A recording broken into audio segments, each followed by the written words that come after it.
बेमेतरा जिले में पुलिस के अपहरण एक आस आपकी अमानत आपके पास अभियान के तहत 90 गुम मोबाइल बरामद कर उनके मालिकों को सुपुर्द किए हैं।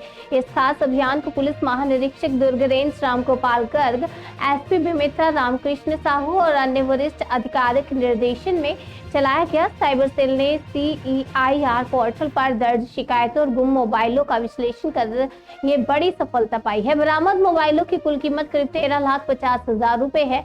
एसपी रामकृष्ण साहू ने स्वयं मोबाइल फोन किए और परिजनों के चेहरों पर फिर से मुस्कान लौटाई। इस पूरे अभियान में साइबर प्रभारी मयंक मिश्रा और उनकी टीम ने उल्लेखनीय कार्य किया।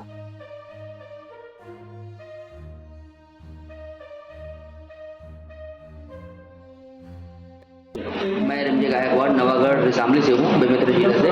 और मेरा मोबाइल 14 दिसंबर से गुम हुआ था। इसे CEIR पोर्टल में उसको नवागढ़ थाना और साइबर बेमेतरा में किया था, जिससे शिकायत के बाद 4 महीने के बाद मुझे आज वितरण हुआ है। मोबाइल मिला है, अच्छा खुशी हुआ, बढ़िया लगा और पुलिस वाले ने सहयोग किए, इसीलिए मिल गया। धन्यवाद मैं पुलिस विभाग को, टीम को बोलता हूँ।